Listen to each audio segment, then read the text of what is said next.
नमस्कार। मैं अविनाश रंजन गुप्ता आप सभी का अपने चैनल पर हार्दिक अभिनंदन करता हूं। आज के इस वीडियो में हम लोग हरिवंश राय बच्चन की एक बहुचर्चित कविता जड़ की मुस्कान का आद्योपांत अध्ययन करने जा रहे हैं। तो शुरू करते हैं इस वीडियो को। यहाँ देखिए, इस कविता से जुड़े कुछ महत्वपूर्ण बिंदु दिए गए हैं जिन पर हम एक एक करके विचार करेंगे। सबसे पहले हम लोग आ जाते हैं कवि परिचय पर। हरिवंश राय बच्चन जी के बारे में जितना कुछ कहा जाए वह कम है, इसीलिए इनकी संक्षिप्त जानकारी यहाँ दे दी गई है। आप इनके व्यक्तित्व और कृतित्व की जानकारी वीडियो को पॉज करके अवश्य पढ़ेंगे।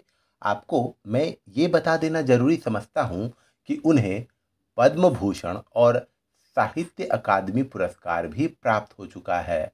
तो अभी हम लोग बढ़ते हैं अगले बिंदु की तरफ, लेकिन वीडियो को पॉज करके आप इनके व्यक्तित्व और कृतित्व के बारे में अवश्य पढ़ लें।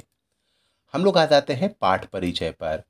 जड़ की मुस्कान में बच्चन जी कहते हैं कि प्रगति करने पर लोग अक्सर अपने मूलभूत आधार को भूल जाते हैं और सारी प्रगति का श्रेय अपने आप को ही दे देते हैं।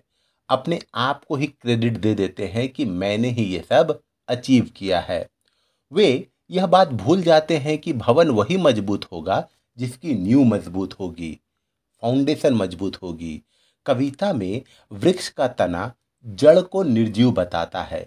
इसी प्रकार डालियां तने को, पत्तियां डालियां को तथा फूल पत्तियों के महत्व को नहीं समझते और स्वयं अपनी सेखी बघारते हैं। जड़ सभी की बातों को सुनती है और मुस्कुरा देती है। वास्तव में जड़ की इस मुस्कान का अर्थ है कि तना, पत्ते, डालियां और फूल सबका महत्व है, पर यह महत्व उस वक्त तक है जब तक उनकी जड़ सलामत है। इसलिए हमें उन लोगों के योगदान को कभी नहीं भूलना चाहिए जिनके कारण आज हम प्रगति के रास्ते पर जा रहे हैं। वास्तव में वे सभी लोग हमारी तरक्की की बुनियाद हैं। सभ्यता के इस सुंदर भवन की नींव वे लोग ही हैं। यही हमें जड़ की मुस्कान कविता के माध्यम से हरिवंश राय बच्चन जी बताना चाहते हैं। अब हम लोग आते हैं कविता पर। देखिए, ये कविता सीधे साधे शब्दों में लिखी गई है जिसका वाचन मैं कर रहा हूं। एक दिन तने ने भी कहा था, जड़ जड़ तो जड़ ही है, जीवन से सदा डरी रही है और यही है उसका सारा इतिहास कि जमीन में मुंह गड़ाए पड़ी रही है। लेकिन मैं जमीन से ऊपर उठा, बाहर निकला, बढ़ा हूं, मजबूत बना हूं, इसी से तो तना हूं। एक दिन डालों ने भी कहा था, तना किस बात पर है तना, जहां बिठाल दिया गया था वहीं पर है बना। प्रगतिशील जगती में तिल भर नहीं डोला है, खाया है, मोटाया है, सहलाया चोला है, लेकिन हम तने से फूटी, दिशा दिशा में गई, ऊपर उठी, नीचे आई, हर हवा के लिए दोल बनी, लहराई, इसी से तो डाल कहलाई। एक दिन पत्तियों ने भी कहा था, डाल डाल में है क्या कमाल, माना वह झूमी झुकी डोली है, ध्वनि प्रधान दुनिया में एक शब्द भी वह कभी बोली है। लेकिन हम हर हर स्वर करती हैं, मरमर स्वर मर्म भरा भरती हैं। नूतन हर वर्ष हुई, पतझर में झर, बहार फूट फिर छहरती हैं। विथकित चित्त पंथी का साप ताप हरती हैं। एक दिन फूलों ने भी कहा था, पत्तियां पत्तियों ने क्या किया, संख्या के बल पर बस डालों को छाप लिया। डालों के बल पर ही चल चपल रही है, हवाओं के बल पर ही मचल रही है। लेकिन हम अपने आप से खुले खिले फूले हैं, रंग लिए, रस लिए, पराग लिए। हमारी यश गंध दूर दूर दूर फैली है। भ्रमरों ने आकर हमारे गुण गाए हैं, हम पर बौराए हैं। सबकी सुन पाई है, जड़ मुस्कुराई है। तो ये थी कविता। अब हम लोग पंक्तियों के हिसाब से इसकी सप्रसंग व्याख्या करने की कोशिश करेंगे। देखिए, पहली पंक्तियां कुछ इस प्रकार है, जिसका वाचन अभी हम लोगों ने तुरंत किया। एक दिन तने ने भी कहा था, जड़ जड़ तो जड़ ही है, जीवन से सदा डरी रही है, और यही है उसका सारा इतिहास कि जमीन मुंह में गड़ाए पड़ी रही है। लेकिन मैं जमीन से ऊपर उठा, बाहर निकला, बढ़ा हूँ, मजबूत बना हूँ, इसी से तो तना हूँ। ये पंक्तियाँ, और ये देखिए, अगर हम लोग इसका पिक्टोरियल एक्सप्लेनेशन जानने की कोशिश करें तो यही पेड़ का हिस्सा कहलाता है तना, जो तनिक भी नहीं हिलता, और आज इसे गर्व महसूस हो रहा है खुद पर कि मैं तो इतना मोटा हूँ, इतना बढ़ा हूँ। और ये जड़ जो जीवन भर डरी रही और मिट्टी के अंदर ही है, मतलब ये तना भी सीख ही बघार रहा है। कठिन शब्दों के सरल अर्थ यहाँ दिए गए हैं। प्रसंग, प्रस्तुत पंक्तियाँ कविता जड़ की मुस्कान में से ली गई है। इस कविता में कवि ने हमें हमारी जड़ों को, हमारे आधार को, हमारे मूल को सदा याद रखने की बात पर जोर दिया है, क्योंकि उनकी वजह से ही हमारा वजूद, हमारी अस्मिता, हमारी पहचान बनी हुई है। और यही प्रसंग सभी पंक्तियों के लिए प्रयुक्त होगा। अब आते हैं हम लोग व्याख्या पर।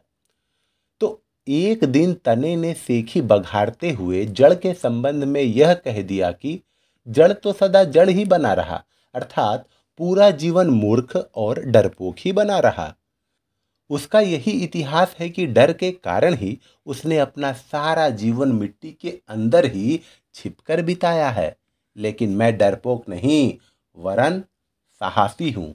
मैं जमीन से ऊपर निकला, बड़ा हुआ और मजबूत भी बना।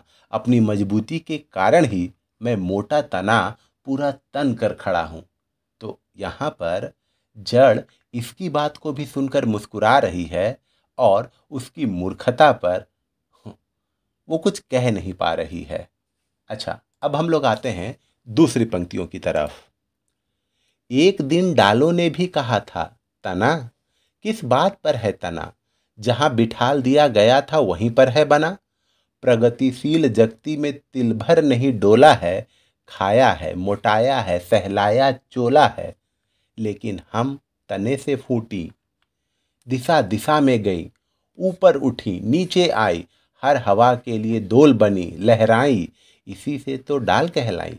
अब देखिए, ये जो डाल है ये लचकदार होती है, फ्लैक्सिबल होती है, और ये तने से निकलती है, और ये अब अपने को श्रेष्ठ मान रही है और तने को निकृष्ट मानते हुए कह रही है कि ये तना क्या किया, जहाँ का था वहाँ का वहीं है अभी तक, लेकिन हम लोग इसी से फूटी हैं, हम लोग लहराती हैं, हम लोग फ्लैक्सिबिलिटी है हम लोगों में, हम लोग जड़ की तरह एक जगह नहीं रहते। अब कठिन शब्दों के सरल अर्थ यहाँ देख लीजिए, दिए गए हैं। वीडियो को पॉज करके आप इसका अध्ययन अवश्य करें। अब हम लोग आ जाते हैं प्रसंग पर। तो प्रसंग पूर्ववत ही है।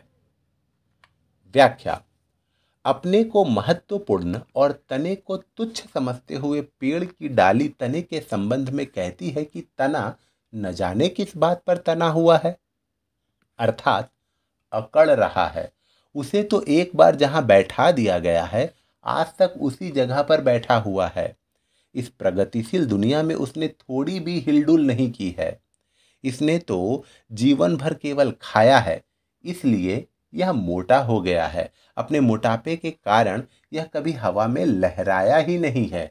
लेकिन हम इनसे ही निकली हैं, सभी दिशाओं में बढ़ी हैं। हवा के साथ हम ऊपर नीचे लहराते हैं, हम पर झूले लगाए जाते हैं, इसलिए हम डाल कहलाते हैं, और हम श्रेष्ठ हैं किससे, तो तने से। अब हम लोग पंक्ति तीसरी की तरफ आते हैं, देखते हैं इसमें क्या है। तो अब पत्तियां जो है वो डाल की अस्मिता को मलिन करने की, मध्यम करने की कोशिश कर रही हैं। एक दिन पत्तियों ने भी कहा था, डाल डाल में क्या है कमाल, माना वह झूमी झुकी डोली है। ध्वनि प्रधान दुनिया में एक शब्द भी वह कभी बोली है। लेकिन हम हर हर स्वर करती हैं, मरमर स्वर मर्म भरा भरती हैं। नूतन हर वर्ष हुई, पतझर में झर बहार फूट फिर छहरती हैं। विथकित चित्त पंथी का साप ताप हरती हैं। अर्थात यहाँ पत्तियाँ अपने को श्रेष्ठ बता रही हैं, किससे? तनों से। और यहाँ देखिए, पत्तियों के घमंड करने के बहुत सारे कारण हैं। वो कहती हैं कि हम लोग पेड़ को एक सही रूप प्रदान करते हैं, हमारे ही कारण पेड़ के नीचे छाया बनती है, जिसके नीचे थके हुए पंछी आराम करते हैं। ये तने का क्या है? तने की कोई खास वैल्यू नहीं है। कठिन शब्दों के सरल अर्थ देखिए यहाँ दे दिए गए हैं। वीडियो को पॉज करके आप इसका अध्ययन करेंगे। यही रहे, प्रसंग पूर्ववत ही होगा। अब हम लोग आते हैं व्याख्या पर। फिर एक दिन पत्तियों ने भी डालों की अहमियत पर प्रश्न चिन्ह लगाते हुए कहा कि डाल में भला क्या कमाल की बात है? भले ही वह हवा में झूमती है, झुकती है, डोलती है, पर क्या इस ध्वनि प्रधान दुनिया में वह कभी एक शब्द भी बोली है? वह तो मूक है, पर हम तो अपनी विविध ध्वनियों से वातावरण को मधुमय बनाते हैं। हमारी मरमरित ध्वनि श्रोताओं के मर्म अर्थात हृदय को स्पर्श करती है। हम पतझर के मौसम में आत्म बलिदान कर देते हैं और फिर से नूतन वर्ष में नए रूप में उभर कर आते हैं और अपनी छाया से थके हुए पथिकों की थकावट दूर करते हैं। हम अभिशाप रूपी ताप को भी सहते हैं और शीतलता देने का सामर्थ्य भी रखते हैं। अर्थात हम श्रेष्ठ हैं। किससे? तो डालियों से। अब हम लोग आते हैं अंतिम पंक्तियों की तरफ, जो है पंक्तियां 4। अब फूल अपने आप को श्रेष्ठ बता रही है और पत्तियों को निकृष्ट। एक दिन फूलों ने भी कहा था, पत्तियों ने क्या किया? संख्या के बल पर बस डालों को छाप लिया। डालों के बल पर ही चल चपल रही हैं, हवाओं के बल पर ही मचल रही हैं, लेकिन हम अपने से खुले खिले फूले हैं। रंग लिए, रस लिए, पराग लिए, हमारी यश गंध दूर दूर दूर फैली है। भ्रमरों ने आकर हमारे गुण गाए हैं, हम पर बौराए हैं, सबकी सुन पाई है, जड़ मुस्कुराई है। इन सब की बातें कौन सुन रहा है? जड़। अब देखिए, यहाँ पर पेड़ों में लगने वाले फूल अपने आप को सबसे श्रेष्ठ मानते हुए कहते हैं कि हमारी वजह से ही तो वातावरण सुंदर बनता है, सुगंधित बनता है। भंवरे आकर हमारा रसपान करते हैं, वो भी गुनगुनाते हैं, तो हमसे श्रेष्ठ और कौन है? यहाँ देखिए, कठिन शब्दों के सरल अर्थ दिए गए हैं। प्रसंग पूर्ववत ही है।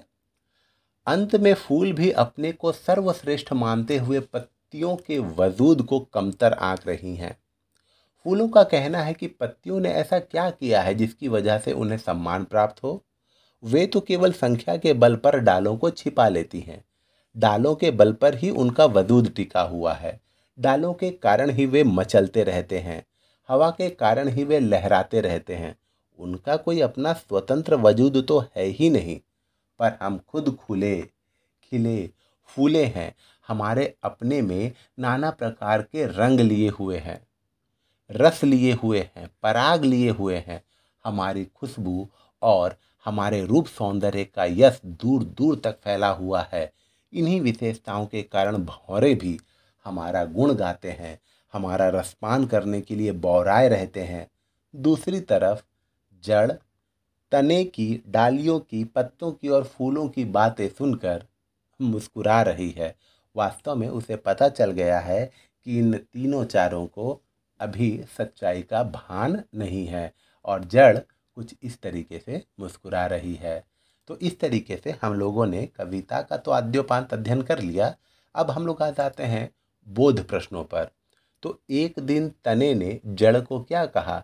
एक दिन तने ने जड़ को जड़ कहा, मूर्ख कहा, डरपोक कहा और कहा कि कोई खास अहमियत नहीं है क्योंकि ये तो सारा जीवन डर के मारे मिट्टी के नीचे ही गुजार दिया। जड़ का इतिहास क्या है? देखिए, जड़ का इतिहास ये है कि जड़ ही है जिसकी वजह से इतना विशाल काय वृक्ष टिका रहता है, और जड़ ही सभी तक वो आवश्यक तत्व पहुंचाता है जिससे फूल, पत्तियां, डाल और तना समृद्ध होते हैं। डाली तने को हीन क्यों समझती है? डाली तने को हीन समझती है क्योंकि उसे लगता है कि ये तना केवल खाया है और पिया है और उसकी वजह से मोटा हो गया है। ये प्रगतिशील दुनिया में तो कभी हिला ही नहीं है, इसकी तो कोई वैल्यू ही नहीं है। पत्तियां डाल की किस कमी की ओर संकेत करती हैं? पत्तियां डाल की इस कमी की ओर संकेत करती हैं कि इनका कोई खास वजूद नहीं है, ये अपने से कुछ नहीं किए, बल्कि हम लोग इसी से फूटी हैं, इसी से निकली हैं और हम लोगों ने इसे ढाक लिया। हम लोगों की वजह से ही डालियों में सुंदरता आती है और हम ही लोगों की वजह से जो थके हुए पंछी होते हैं वो पेड़ के नीचे विश्राम करते हैं। हम लोग तो कितना सुंदर गाना गाते हैं, हमारी ध्वनि है, लेकिन डाल तो एक बोली भी नहीं बोली है। फूलों ने पत्तियों की चंचलता का आधार किसे बताया है? फूलों ने पत्तियों की चंचलता का आधार डाली और पवन को बताया है। सबकी बातें सुनकर जड़ क्यों मुस्कुराई? सबकी बातें सुनकर जड़ मुस्कुरा रही है क्योंकि वो चारों अबोध हैं, उन्हें वास्तविक ज्ञान है ही नहीं। वे अपने पूर्वजों को या अपने उन तत्वों को भूल जा रहे हैं जिनकी वजह से उनका अस्तित्व है। अगर पेड़ की जड़ ही मजबूत ना हो और आवश्यक तत्व पेड़ के विविध अंगों तक ना पहुंचाए तो पेड़ के बड़े होने के चांसेस शून्य है। इसी बात पर जड़ सबकी बातें सुनकर मुस्कुराती है। तो इस तरीके से हम लोग आगे वीडियो के समापन की ओर। उम्मीद करता हूँ आपको मेरा ये वीडियो ज़रूर अच्छा और इन्फॉर्मेटिव लगा होगा। हम पुनः मिलेंगे किसी अगले वीडियो में, तब तक के लिए धन्यवाद।